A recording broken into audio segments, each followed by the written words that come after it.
Hello students, welcome to brilliant launcher. आज हम लोग टॉपिक पढ़ेंगे चाहे क्लास 12th का अपना। ठीक है, जो टॉपिक अपन लास्ट क्लास में डील किए थे उससे आगे कंटिन्यू करेंगे आज अपन। तो आज अपन क्लास 12th में जो सॉलिड स्टेट का जो टॉपिक अपना चल रहा था उससे आज अपन आगे का पढ़ेंगे। ठीक है, तो सबसे पहले अपन आगे बढ़ने से पहले ये रिवाइज कर लेते हैं कि हम लोगों ने लास्ट क्लास में क्या क्या पढ़ा था। ठीक है, तो जैसे कि हम लोगों ने लास्ट क्लास में पढ़ा था classification of crystalline solid. Crystalline solid क्या होता है, अमरफस सॉलिड के कुछ पॉइंट्स देखे थे, डील किया था क्रिस्टलाइन सॉलिड्स के टाइप्स को, like molecular solid, metallic solid, ionic solid, covalent solid. ठीक है, इसके अलावा हम लोगों ने देखा था उसके कंस्टिट्यूएंट पार्टिकल्स। आयोनिक सॉलिड के बारे में डील किया था तो उसके कंस्टिट्यूएंट पार्टिकल्स आयन देखे थे। फोर्स ऑफ अट्रैक्शन इलेक्ट्रोस्टैटिक था। Good conductor of heat and electricity नहीं था, एक्चुअल में ये बैड कंडक्टर है। गुड कंडक्टर तब होता जब ये मॉल्टेन और एक्वस स्टेट में रहता। मेल्टिंग पॉइंट काफी हाई है, एग्जांपल के तौर पे NaCl को देखा गया था। कोवेलेंट सॉलिड जो कि एक नेटवर्क सॉलिड के नाम से जाना जाता है क्योंकि इसका वास्ट नेटवर्क क्रिएट होता है इसके बॉन्डिंग की वजह से। ठीक है, और इससे कंस्टिट्यूएंट पार्टिकल एटम्स होते हैं। Force of attraction covalent bond होता है, मेल्टिंग पॉइंट भी हाई होता है, इलेक्ट्रिसिटी का बैड कंडक्टर होता है, हीट का भी बैड कंडक्टर होता है, exception with graphite and diamond. Example में डायमंड, ग्रेफाइट, कोल जो चाहे लिख सकते हो। यूनिट सेल के बारे में देखा था। यूनिट सेल क्या होता है, तो स्मॉलेस्ट रिपीटिंग यूनिट होता है जिससे मिलकर क्रिस्टल लैटिस बनता है। क्रिस्टल लैटिस क्या होता है, एक रेगुलर 3 डायमेंशनल अरेंजमेंट होता है पॉइंट्स का 3 डायमेंशन स्पेस में, जिससे क्रिस्टल का निर्माण होता है। उस क्रिस्टल में जिस पॉइंट पे वो एटम ऑक्यूपाई करेगा 3 डायमेंशन स्पेस में, उस पॉइंट को लैटिस पॉइंट के नाम से जाना जाता है। ये आपको जो दिख रहा है वो डायग्राम था अपना यूनिट सेल का। फर्दर हम लोगों ने यूनिट सेल को आगे पढ़ा था, यूनिट सेल के टाइप्स देखे थे, सेंटर्ड और प्रिमिटिव। सेंटर्ड के 2 टाइप थे, body centred, face centred. Even primitive को हम लोगों ने जाना था कि प्रिमिटिव जो होता है उसको प्राइमरी यूनिट सेल और सिंपल क्यूबिक यूनिट सेल के नाम से भी जाना जाता है। इसमें हम लोगों ने कैलकुलेशन किया था तो 8 × 1/8 यानी टोटल एक एटम इसमें कंस्टिट्यूट रहता था। यानी कि अगर आपसे कभी भी पूछा जाए कि सिंपल क्यूबिक सेल या सिंपल यूनिट सेल में कितने एटम होते हैं तो आपका आंसर 1 होना चाहिए। वैसे ही बॉडी सेंटर में देखा था, बॉडी में रहता था तो टोटल इसमें रहते थे 2 एटम्स। नेक्स्ट होता है आपका फेस सेंटर्ड। फेस सेंटर्ड में देखा जाए तो फेस सेंटर्ड में टोटल कितने एटम्स होते हैं, फेस सेंटर्ड में होते हैं टोटल 4 एटम्स। ये हम लोगों ने लास्ट क्लास में ऑलरेडी डिस्कस कर चुका था। आज का अपना टॉपिक आगे बढ़ाते हैं। आज अपन देखेंगे एटॉमिक रेडियस के बारे में। ठीक है, तो आज अपन किसके बारे में पढ़ेंगे, एटॉमिक रेडियस के बारे में। तो चलो पहले एटॉमिक रेडियस से बढ़ाने से पहले मैं आपको कुछ बता दूं कि एटम क्या होता है। वैसे तो आप ऑलरेडी क्लास 12th में हो तो आपको पता होगा एटम क्या होता है। तो एटम अगर आप देखो तो एटम के सेंटर में प्रेजेंट होता है न्यूक्लियस, सराउंडिंग प्रेजेंट होते हैं ऑर्बिट्स जिनको शेल के नाम से भी जाना जाता है। ये ऑर्बिट्स पे इलेक्ट्रॉन रिवॉल्व करते हैं। यहाँ पर ये जो आपको कलरफुल बॉल टाइप के दिख रहा है ये इलेक्ट्रॉन है। ठीक है, यहाँ पर पर्टिकुलरली लिया गया है लिथियम एटम को। लिथियम एटम के पास 3 इलेक्ट्रॉन्स होते हैं। वो 3 इलेक्ट्रॉन्स में पहला 2 इलेक्ट्रॉन जो रहता है वो फर्स्ट ऑर्बिट में रहता है, जो बाद का इलेक्ट्रॉन होता है वो नेक्स्ट ऑर्बिट में रहता है। क्लियर है आपको ये?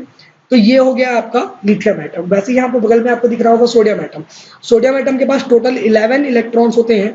तो यहाँ पर 2 शुरुआत में रहते हैं, फिर 8 रहते हैं और लास्ट में 1 रहता है, जैसे यहाँ पर दिख रहा होगा आपको। ठीक है, तो ये तो आपको समझ में आ गया कि एटम क्या होता है। एटम के मतलब मैं आपको एकदम एग्जैक्टली नहीं बता रहा हूँ क्योंकि आप 12th क्लास में हो, अगर मैं आपको बताऊँ तो ये आपका थोड़ा सिंपल चीज होगा, तो आप समझ जाओ, ज्यादा बेटर रहेगा मेरे हिसाब से। तो एटम के सेंटर में न्यूक्लियस होता है, सराउंडिंग में ऑर्बिट्स होते हैं जहां पर इलेक्ट्रॉन्स रहते हैं या इलेक्ट्रॉन्स रिवॉल्व करते हैं। तो यहाँ पर ध्यान देना, इस सेंटर में इस सेंटर में जो न्यूक्लियस प्रेजेंट है, इस न्यूक्लियस से लेकर इसके आउटर मोस्ट ऑर्बिट जो सबसे आखिरी रहेगा, जिसको वैलेंस शेल के नाम से भी जाना जाता है, जिसको वैलेंस शेल बोलते हैं, या आउटर मोस्ट ऑर्बिट को इसको वैलेंस शेल बोलते हैं। तो न्यूक्लियस से लेकर इसके वैलेंस शेल के बीच का जो डिस्टेंस कहलाता है वो उसका रेडियस कहलाता है। अगर अब ये एटम है तो इसके न्यूक्लियस से लेकर इसके आउटर मोस्ट ऑर्बिट या वैलेंस शेल के तक का डिस्टेंस क्या कहलाएगा, एटॉमिक रेडियस। यहाँ पर क्लियरली लिखा गया है the distance between the nucleus, जो मैंने आपको बताया ये न्यूक्लियस है, इस न्यूक्लियस से लेकर आउटर मोस्ट ऑर्बिट यानी वैलेंस ऑर्बिट या valence shell of an atom. तो एक एटम के वैलेंस ऑर्बिट से लेकर या न्यूक्लियस से लेकर उसके वैलेंस ऑर्बिट तक का जो डिस्टेंस रहेगा वो क्या कहलाएगा, उसका एटॉमिक रेडियस कहलाएगा।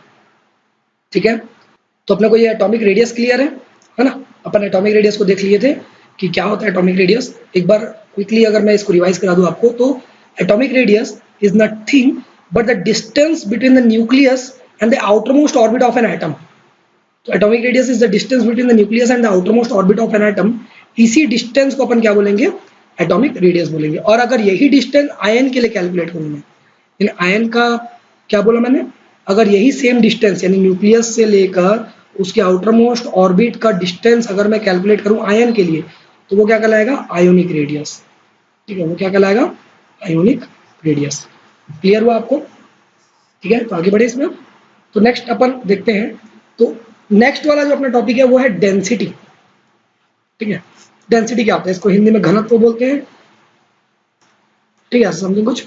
तो डेंसिटी एक्चुअल में क्या होता है, देखो एक बात तो आप समझ लेना, जो चीजें भारी होती हैं डेफिनेटली उसके पास मास ज्यादा है।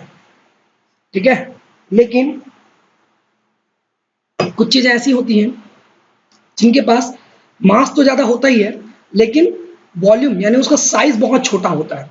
तो ऐसी चीजें जिनका साइज छोटा होता है और मास ज्यादा होता है, उनमें डेंसिटी काफी ज्यादा होती है। ठीक है, मैंने क्या बताया, मैंने बताया कि अगर कोई मटेरियल है और उस मटेरियल का अगर मास है अच्छा खासा, लेकिन उसका साइज छोटा है, तो उसकी डेंसिटी काफी ज्यादा होगी।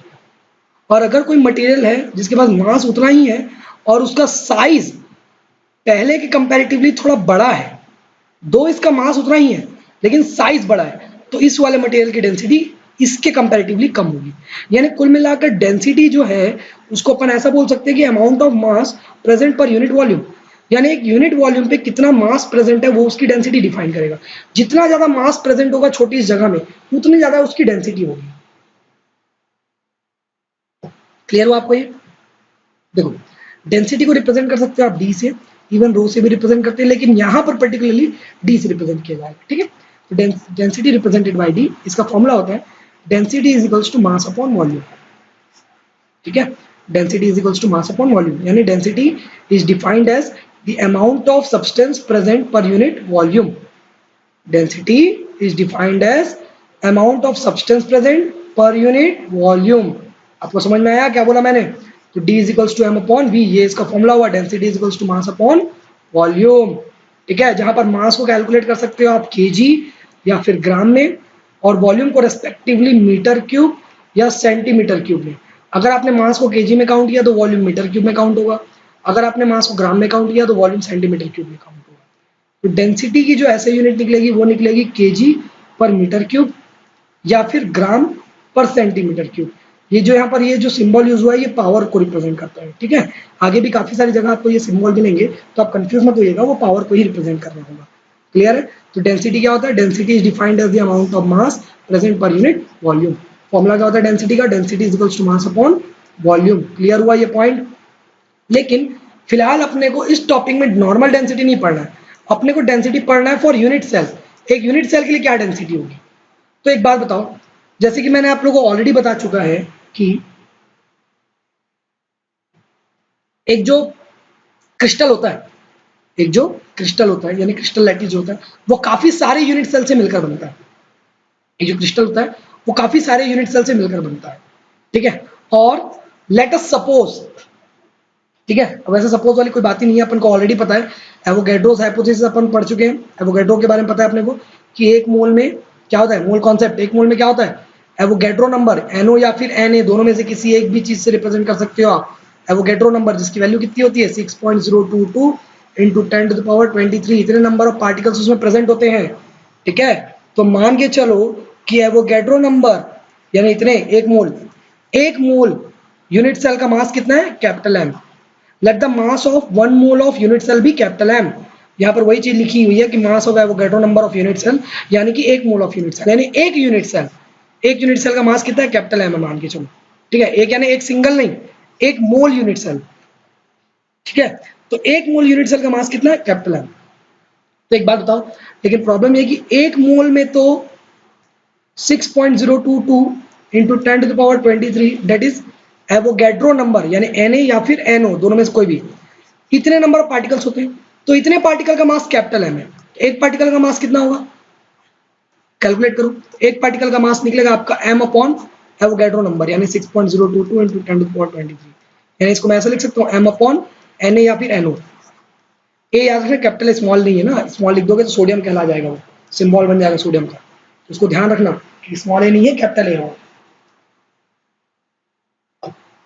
आगे देखो, एक मोल सब्सटेंस में इतने पार्टिकल्स होते हैं, इतने पार्टिकल का मास कैपिटल एम है, तो एक पार्टिकल का मास कितना निकला, m अपॉन एवोगैड्रो नंबर यानी n अपॉन Na। यहाँ लिखा हुआ है देखो, mass of single unit cell कितना निकला, कैपिटल M अपॉन Na निकला। अब क्योंकि ये सारी चीज़ें अपन यूनिट सेल के लिए डिफाइन कर रहे हैं, अपन ने ऑलरेडी यूनिट सेल को पढ़ चुका है, मैं आपको बता चुका हूँ कि यूनिट सेल क्या होता है, एक क्यूब होता है, और एक क्यूब की खासियत होती है कि उसका लेंथ, उसका ब्रेथ और उसका हाइट तीनों सेम होता है, और इसको एज के नाम से भी जाना जाता है, ये मैंने आपको ऑलरेडी लास्ट क्लास में बता दी है। तो let the edge length be A, यहाँ लिखा हुआ है let suppose the edge length of cube be A, assume कर लेते हैं edge length of cube A है, तो अगर एज लेंथ ए है तो वॉल्यूम क्या होगा, वॉल्यूम ऑफ क्यूब क्या होता है, साइड क्यूब होता है, साइड क्या है ए, तो फॉर्मूला क्या बनेगा ए क्यूब, ये ए क्यूब है, ठीक है, मैंने बता चुका ये पावर को रिप्रेजेंट करता है ए पावर 3 यानी ए क्यूब। तो एक बात बताओ, लेकिन प्रॉब्लम क्या है, प्रॉब्लम ये है कि सर हम लोगों ने ऑलरेडी यूनिट सेल पढ़ा है, तो यूनिट सेल हम लोगों ने दो टाइप के पढ़े, एक पढ़े हम लोगों ने प्रिमिटिव, एक पढ़े सेंटर्ड।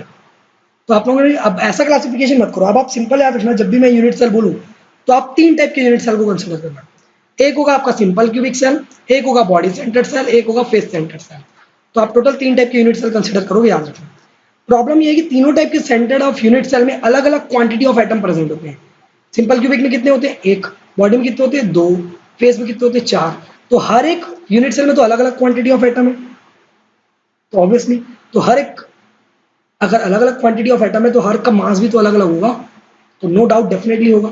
तो यहाँ पर ध्यान दो, जब भी मैं काउंट करूंगा तो टोटल नंबर ऑफ जो एटम्स जो प्रेजेंट रहेंगे यूनिट सेल में वो अलग अलग वेरी करते हैं, तो इसीलिए उनको रिप्रेजेंट कर रहा हूं मैं z से, जहां पर z की वैल्यू 1 होगी फॉर सिंपल क्यूबिक, z की वैल्यू 2 होगी फॉर बॉडी सेंटर्ड, और z की वैल्यू 4 होगी फॉर फेस सेंटर्ड। यहाँ पर z क्या चीज को रिप्रेजेंट कर रहा है, number of atoms, total number of atoms actual में, ठीक है, z क्या चीज को रिप्रेजेंट कर रहा है, टोटल नंबर ऑफ एटम्स। ये क्लियर हुआ, ठीक है, आई होप आप लोग को इतना समझ में आ गया होगा, क्योंकि नेक्स्ट पे आप लोग को अच्छे से ध्यान देना है, ठीक है। अब अगला ध्यान दो यहाँ पर, अब अगला चीज ये है कि देखो फॉर्मूला हम लोगों को पता है डेंसिटी का क्या होता है, फॉर्मूला का मास अपॉन वॉल्यूम होता है, लेकिन हम लोगों ने मास को पढ़ा है कि एक का मास क्या होगा, capital M upon N, Avogadro number होगा, ये एक एटम का मास हुआ, और फॉर ये एक एटम का मास हुआ ना, और for Z atoms, for Z atoms क्या होगा, z into capital M upon N हो जाएगा भाई, क्योंकि अलग अलग क्वांटिटी ऑफ एटम्स प्रेजेंट है ना, जैसे सिंपल क्यूब में z की वैल्यू 1 बताई थी, बॉडी सेंटर्ड में z की वैल्यू 2 बताई, फेस सेंटर्ड में z की वैल्यू 4 बताई, तो अलग अलग क्वांटिटी ऑफ एटम है ना, तो अलग अलग क्वांटिटी ऑफ एटम के लिए अलग अलग वैल्यू आएगी, अलग अलग सब कुछ होगा, तो अलग अलग करने के बजाय एक काम करते हैं ना, इनका एक वेरिएबल रख देते हैं z, और z क्या जिसको रिप्रेजेंट करेगा, आपके नंबर ऑफ एटम्स को, यानी total number of atoms present in unit cell, ठीक है, वो z रिप्रेजेंट करेगा। तो एक एटम का मास कितना हुआ, z into M upon N हुआ एक यूनिट सेल में, तो m की जगह इसको पुटअप कर देते हैं, तो डेंसिटी का फॉर्मूला मिला d is equals to z into M upon N.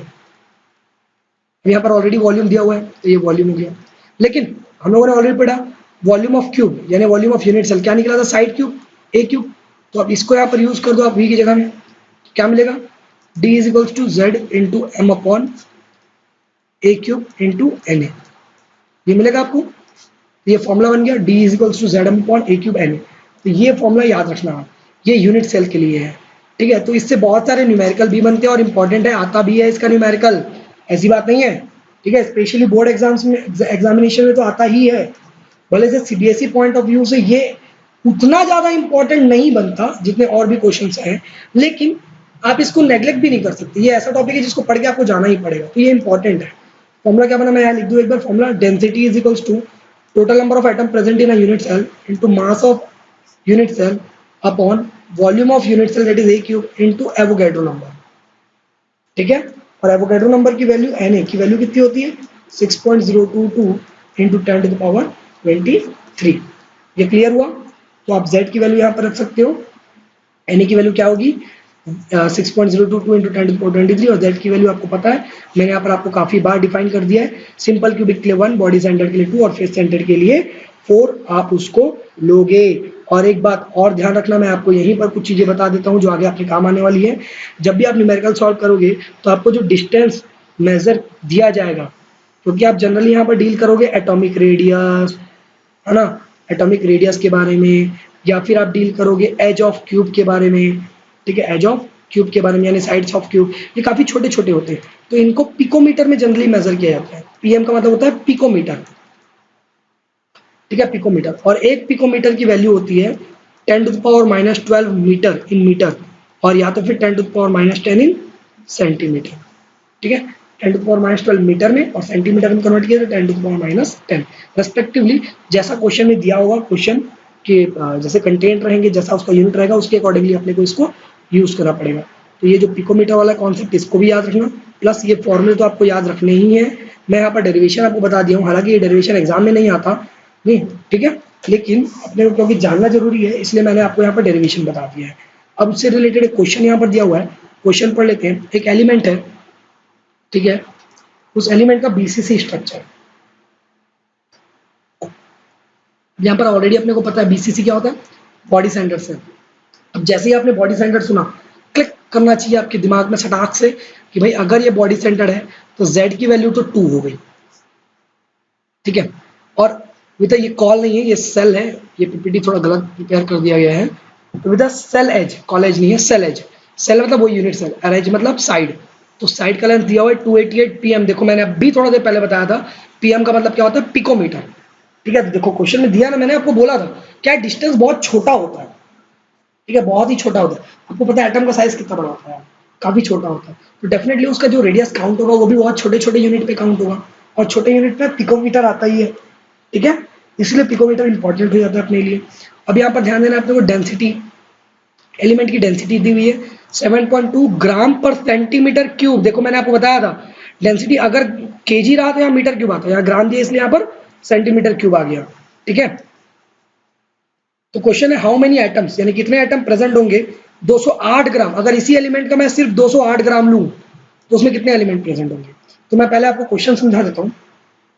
Question यहां पर बोल रहा है कि अगर एक यूनिट सेल है,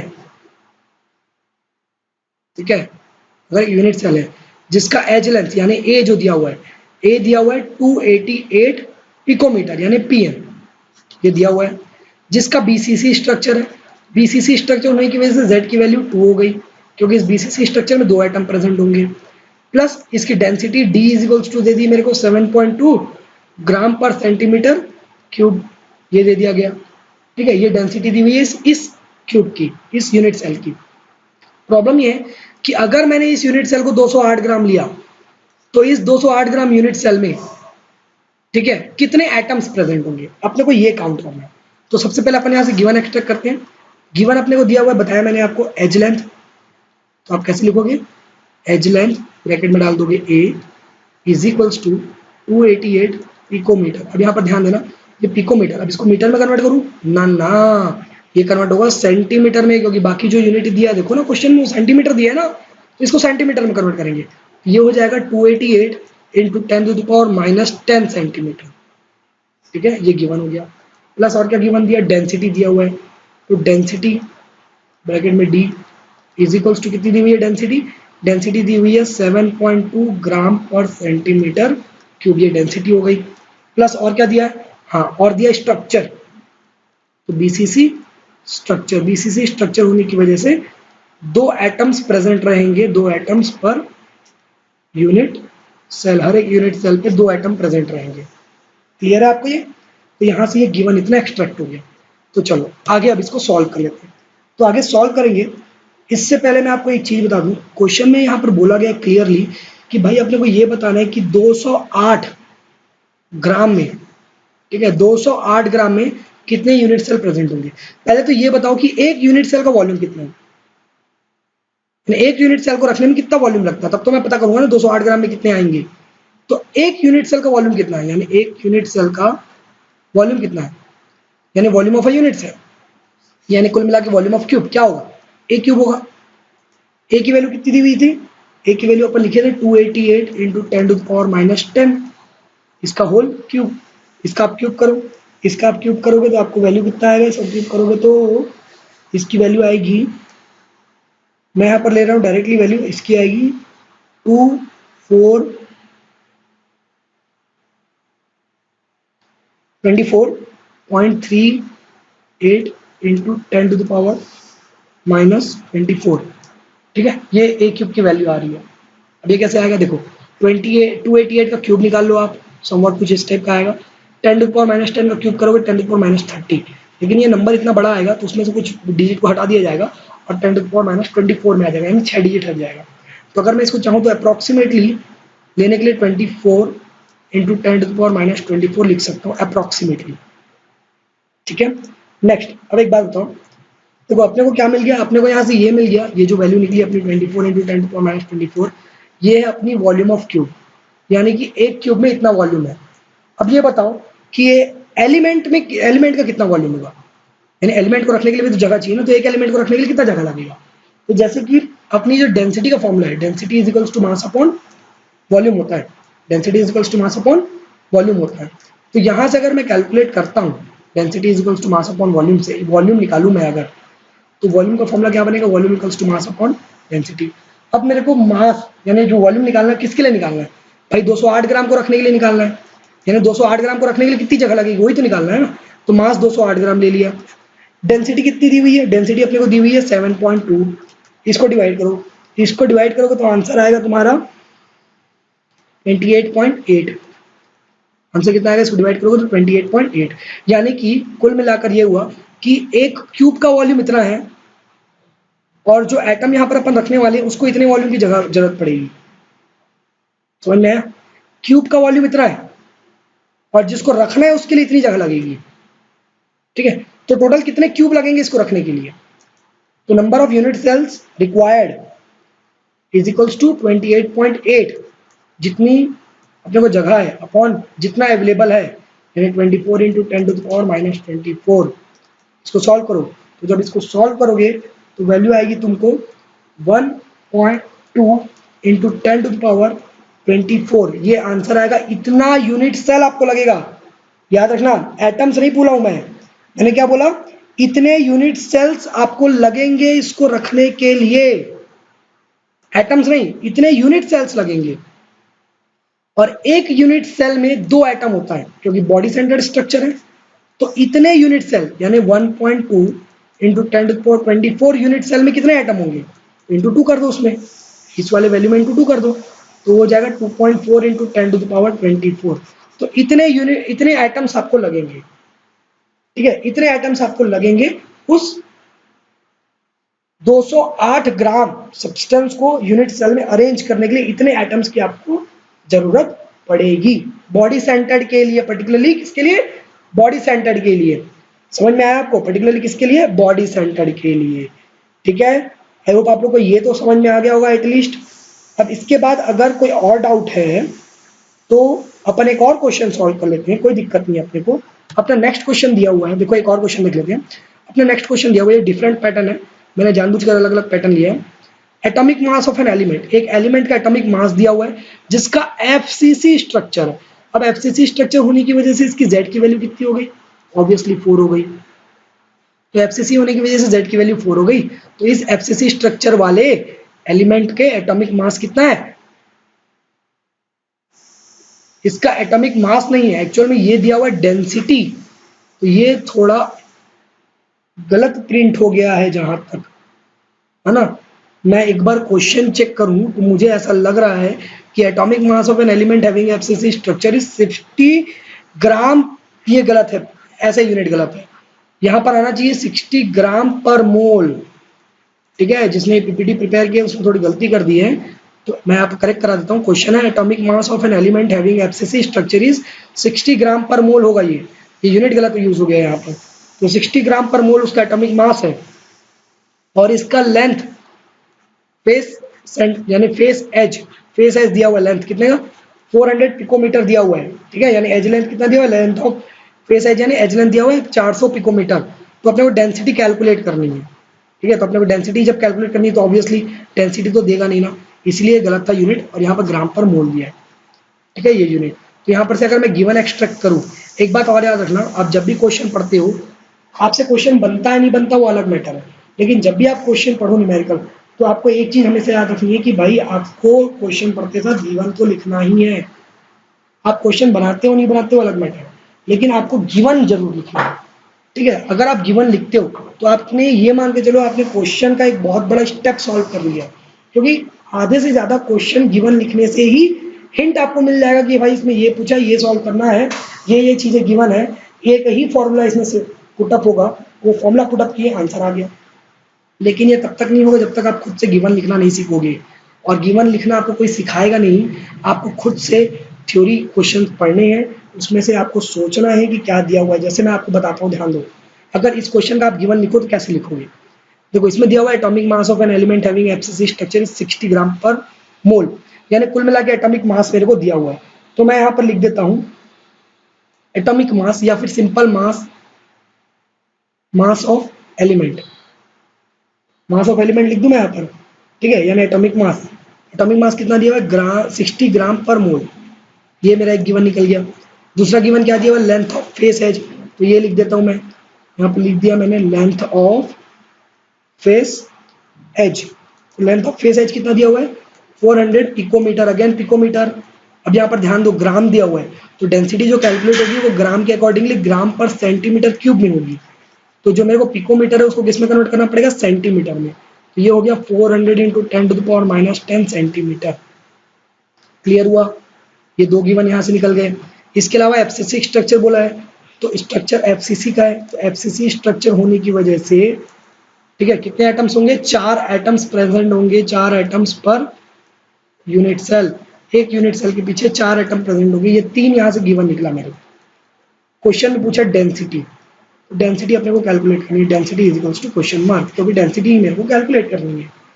ठीक है, तो ये आपको क्लियर हुआ। तो अपने को यहाँ से ये समझ में आ गया कि एलिमेंट का मास दिया है, फेस एज का लेंथ दिया हुआ है, एफसीसी स्ट्रक्चर दिया हुआ है और डेंसिटी दी हुई है अपने को, यानी डेंसिटी निकालनी है अपने को। तो ये क्लियर हुआ।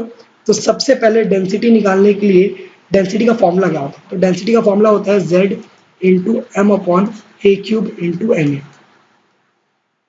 Z क्या है, नंबर ऑफ एटम्स, क्योंकि ये जैसे कि आप क्वेश्चन देख सकते हो एफसीसी स्ट्रक्चर है, तो Z की वैल्यू डेफिनेटली यहाँ पर दिया हुआ है 4 एटम्स, यानी Z की वैल्यू 4 हो गई।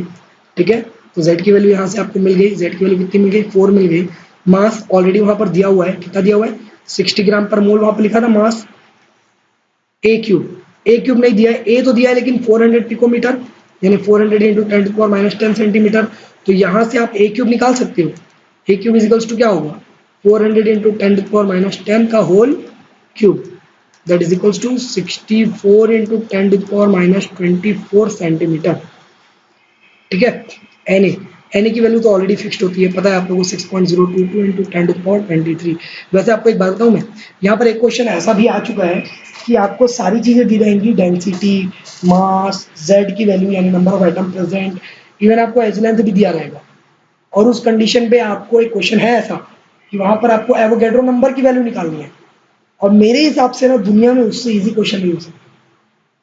वो पर्टिकुलरली एक ऐसा क्वेश्चन है जिसका आंसर आपको ऑलरेडी पता है।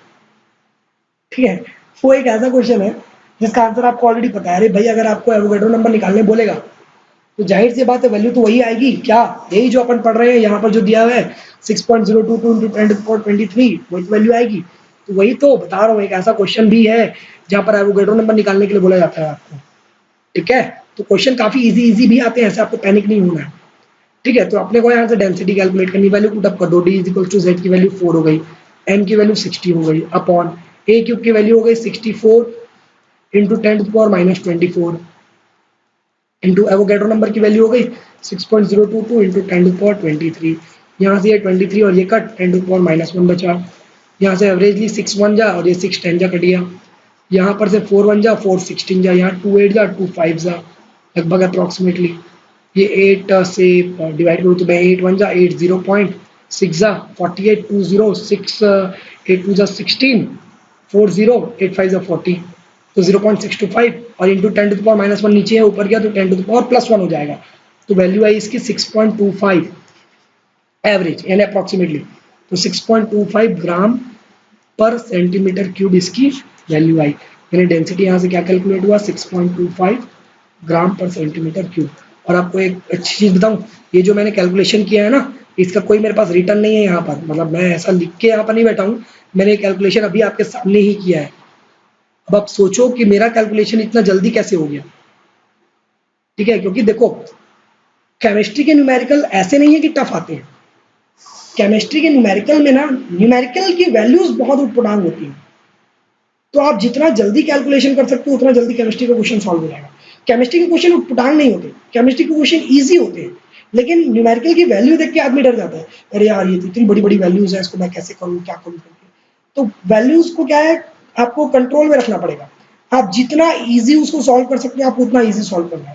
जैसे मैंने यहाँ पर क्या किया, मैंने यहाँ पर किया 4 इंटू 60 दिया हुआ था अपॉन 64 इंटू 10⁻24 इंटू 6.022 इंटू 10⁻23 दिया हुआ था। मैंने सबसे पहले यहाँ से पावर को गायब किया, तो ये 10⁻24 और 10⁻23, यहाँ पर ओवरऑल 24 जीत जाएगा क्योंकि वो थोड़ा बड़ा है, तो 10⁻1 बचा। अब देखो यहाँ 6.022 है, अगर मैं 6.022 को नेग्लेक्ट भी कर दूँ, बहुत छोटा वैल्यू, तो कोई फर्क पड़ेगा नहीं, इसलिए 6 1 जा और 6 10 जा कट गया यहाँ पर। देखो ये 4 1 जा और ये 4 16 जा साफ साफ दिख रहा है मेरे को। फर्दर 2 से डिवाइड हो जाएगा, 2 8 जा 2 5 जा। अब एक ही नंबर को डिवाइड करना है, अब इसको तो आप डिवाइड कर ही सकते हो ना यार, 5 डिवाइडेड बाई 8।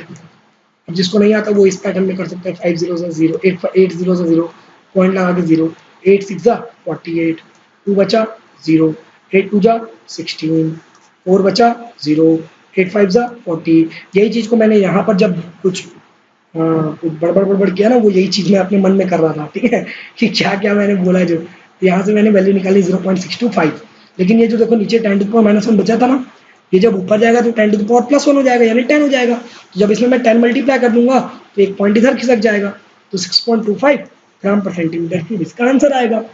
ठीक है, होपफुली आपको ये समझ में आया होगा। तो इसीलिए मैं आपको यहाँ पर एक होमवर्क भी दे रहा हूँ, ये होमवर्क है, यहाँ पर मैं क्वेश्चन समझा देता हूँ आपको, मैंने इवन यहाँ पर आंसर भी दे दिया है, ठीक है, ताकि आप थोड़ा अगर आपसे कुछ ना बन रहा हो तो आप एक बार आंसर को देख लें करके कि यही आंसर आना चाहिए। आंसर आना चाहिए मतलब आंसर लाना नहीं चाहिए, आंसर आना चाहिए। आना और लाना में अंतर होता है, ठीक है, आंसर आना है, लाना नहीं है भैया। तो कुछ भी करके लिख मत देना आंसर को लास्ट में। कंपाउंड दिया हुआ है एक CuCl का, एक जिसका क्यूबिक स्ट्रक्चर है ZnS टाइप का, ठीक है। तो ZnS का जो भी स्ट्रक्चर रहता होगा वो स्ट्रक्चर, ठीक है, ZnS का जो भी स्ट्रक्चर होगा वो स्ट्रक्चर इस CuCl का भी है, जहां पर डेंसिटी दी हुई है CuCl की 3.4 ग्राम पर सेंटीमीटर क्यूब। अपने को यहाँ पर कैलकुलेट करना है face edge of unit cell, यानी यहाँ पर आपको A की वैल्यू कैलकुलेट करनी है, डेंसिटी दी हुई है। इनडायरेक्टली यहाँ पर आपको Z की वैल्यू भी दी हुई है। क्या वैल्यू दी हुई है, बोला है Z की वैल्यू में कि CuCl का स्ट्रक्चर वही होगा जो ZnS का होगा। अब ZnS का स्ट्रक्चर क्या होता है, वैसे तो आपको ये याद रखना पड़ेगा, लेकिन मैं बता दूं तो ZnS का स्ट्रक्चर होता है FCC, फेस सेंटर्ड होता है। आपको नहीं पता है, मेरे को पता है, कोई दिक्कत की बात नहीं है, लेकिन आप इसको याद रख लेंगे अब से, ठीक है। ZnS का क्या स्ट्रक्चर होता है, फेस सेंटर्ड होता है। तो फेस सेंटर्ड के लिए Z की वैल्यू क्या हुई, 4 हुई, तो Z की वैल्यू आपको 4 मिल गई। तो आपको क्या कैलकुलेट करना है, आपको डेंसिटी दी हुई है मेरे हिसाब से, यहाँ पर दी हुई है डेंसिटी 3.4 ग्राम पर सेंटीमीटर क्यूब। आपको A निकालना है, Z दिया हुआ है, Na की वैल्यू आपको पता होती है ऑलरेडी, तो यहाँ से आप A की वैल्यू निकाल लो, काफ़ी ईजी है मेरे हिसाब से। फॉर्मूला वही लगेगा, D = Z × M/A³ × Na, यही फॉर्मूला लगेगा आपका, ठीक है। तो यही फॉर्मूला लगना है, तो इसी के अकॉर्डिंगली आपको सॉल्व करना है। तो आप इतना कर सकते हो सॉल्व, कोई दिक्कत तो नहीं होगा मेरे हिसाब से आपको इसको सॉल्व करने में, ठीक है। ठीक है, आज के लिए इतना ही रखते हैं, अपन बाकी टॉपिक्स को नेक्स्ट क्लास में डील कर लेंगे, आज का लेक्चर थोड़ा ज़्यादा बड़ा हो जाएगा नहीं तो, ठीक है। हाँ, और अपने आप को अपन को इंस्टाग्राम में, फेसबुक पेज में, ट्विटर में, व्हाट्सएप ग्रुप में, इवन अपना वेबसाइट में भी आप हमको फॉलो कर सकते हो, ज्वाइन कर सकते हो। और मैं आपको हर क्लास के बाद बोलता हूँ, अगर आपको कोई भी दिक्कत होता है सब्जेक्ट से रिलेटेड तो डेफिनेटली आप मुझे कमेंट सेक्शन में कमेंट भी कर सकते हैं। प्लस अपनी कोचिंग इंस्टीट्यूट भी है, तो अगर आप पर्सनल ट्यूशन चाहते हैं पर्टिकुलरली इन जांजगीर, ठीक है, जांजगीर छत्तीसगढ़ में आता है, तो सिर्फ अपना छोटा कोचिंग है, ज़्यादा बड़ा नहीं है। तो डेफिनेटली आपको अगर पर्टिकुलरली जांजगीर में कोचिंग चाहिए तो आप डेफिनेटली हमको कंसल्ट कर सकते हैं। ये यहाँ पर अपना नंबर दिया हुआ है, मैं यहाँ उस नंबर भी लिख देता हूँ, 7415330487, ये मेरा नंबर है पर्सनल। आप चाहें तो इसमें कॉल करके इंक्वायरी भी ले सकते हैं। अपने यहाँ कोचिंग में अपन 8th क्लास से लेकर 12th क्लास की कोचिंग प्रोवाइड करते हैं। 8th क्लास से नीचे के बच्चों को इवन होम ट्यूटर भी प्रोवाइड किया जाता है, ओनली इन जांजगीर बट, ठीक है, सिर्फ जांजगीर की बात कर रहा हूँ मैं, सिर्फ जांजगीर में अपन होम ट्यूटर भी प्रोवाइड करते हैं 8th क्लास से नीचे वाले बच्चों के लिए, और 8th से 12th तक के लिए कोचिंग भी प्रोवाइड की जाती है। अपने पास 11th और 12th में सारे मेन सब्जेक्ट्स हैं, maths, physics, chemistry, biology and commerce के भी, दोनों में 11th और 12th में। और 8th, 9th और 10th के लिए पर्टिकुलर फोकस हमारा मैथ्स, फिजिक्स, केमिस्ट्री, बायोलॉजी, जो कि तीनों ब्रांच एक ही ग्रुप में आता है, साइंस ग्रुप में, तो इस पर अपना मेन फोकस रहता है। 7 से नीचे वाले बच्चे जिनको होम ट्यूटर प्रोवाइड किया जाता है रेस्पेक्टिवली उनके लिए अलग अलग डिपार्टमेंट के अकॉर्डिंगली उनका सब्जेक्ट चूज किया जाता है, ठीक है। यानी कि कई पेरेंट्स ऐसे होते हैं जो डिमांड करते हैं सारे सब्जेक्ट पढ़ाना है तो उनके लिए अलग होम ट्यूटर जाता है, और अगर जैसे आपको पर्टिकुलरली कोई सब्जेक्ट पढ़ना है जैसे मैथ्स या साइंस इंडिविजुअली कुछ पढ़ना है तो उसके लिए अलग होम ट्यूटर रहते हैं, ठीक है। अपना 2 ब्रांच है, एक ब्रांच है वीआईपी सिटी में और दूसरा ब्रांच है जो अभी डलने वाला है रिसेंटली, 10 दिन के अंदर अंदर ये डल भी जाएगा, ये है आपका कलेक्ट्रेट रोड में, ठीक है। तो कलेक्ट्रेट में जो कॉलोनी है ना, कलेक्ट्रेट की जो कॉलोनी है वहां डल रहा है एक ब्रांच, ये ब्रांच अभी डलने वाला है 10 से 15 दिन के अंदर बीच में। और अगर वीआईपी सिटी में एक ब्रांच ऑलरेडी चल रहा है अपना, तो अगर आपको ज्वाइन करना है कोचिंग तो डेफिनेटली आप कर सकते हो, कोई दिक्कत नहीं है, ठीक है। तो thank you very much for listening it very patiently and have a nice day.